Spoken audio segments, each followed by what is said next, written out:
ভাই, আমাদের দেশবাসী, আমরা মিলেমিশে হাজার হাজার বছর ধরে আছি, হাজার হাজার বছর ধরে থাকবো, কিন্তু আমরা কিন্তু তাদের বিরুদ্ধে যে মানবরূপী পশুগুলো, মানবতা প্রেমিক নবী, ইনসাফ ইনসানিয়ত শেখানো নবী, সর্বকালের শ্রেষ্ঠ নবী মুহাম্মদ আরবি সাল্লাল্লাহু আলাইহি ওয়াসাল্লামের বিরুদ্ধে মূর্খের মতো কথা বলবে।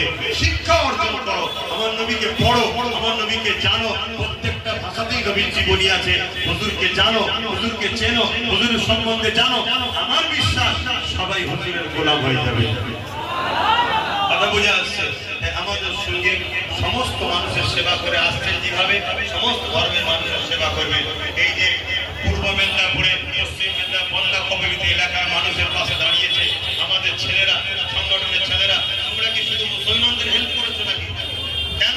এটা আদর্শ। যদি শুধু মুসলমানকে হেল্প করো, অন্যজন বিপদে পড়ে আছে, তাহলে তুমি নবীর উম্মত নও। তুই মুসলমানই না, তোমাকে সবাইকে দিতে হবে। কথা বুঝে আসছে? এটা হলো ভালোবাসা, এটা হলো ভাইচারা, এটা হলো মানববন্ধন, এটা আমাদের মনুষ্যত্ব। কিন্তু কেউ যদি মানুষ সেজে মানবতার নবীকে আঘাত দেয়, তাকে পশু মনে করি, তার সম্বন্ধে কোরআন বলেছে সে অবৈধ সন্তান। কথা বুঝে আসছে? তো যাই হোক, এখন আপনারা দোয়া হবে, আবার বলবেন, যখন ঘরে যাবে গাড়ি ঘোড়া সাবধানে আসতে চালাবেন। কেন? আমার হিন্দু ভাইদের পশ্চিম বাংলায় বিশেষ করে তাদের সব থেকে বড় উৎসব, যতটুকু আমি জানি, ভুল হলে আমার নাও জানা থাকতে পারে, আরো পরামর্শ থাকতে পারে, আমি যতটুকু জানি এই উৎসবটা নাকি তেনাদের পশ্চিম বাংলায় সব থেকে বড় উৎসব। তাই তো নাকি? বলবি তো নাকি? হ্যাঁ, 7 দিনে তো বুঝতে পারবো।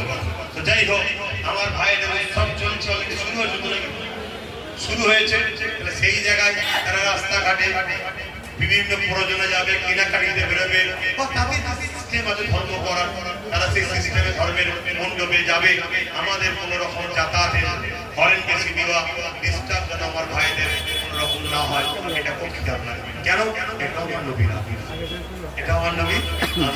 কাউকে কষ্ট দিও না, কাউকে আঘাত দিও না। তুমি তোমার ধর্ম, তোমার কাজ তুমি করো।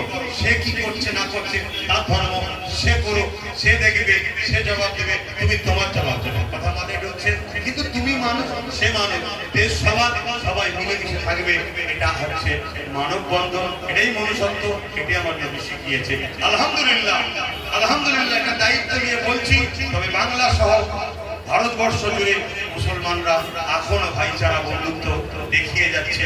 এর জন্য আরো একবার আমি আমার কওমকে ধন্যবাদ জানাই। এই আদর্শ আমার রাসূল শিখিয়েছে, আমার নবীর দেখানো আদর্শ।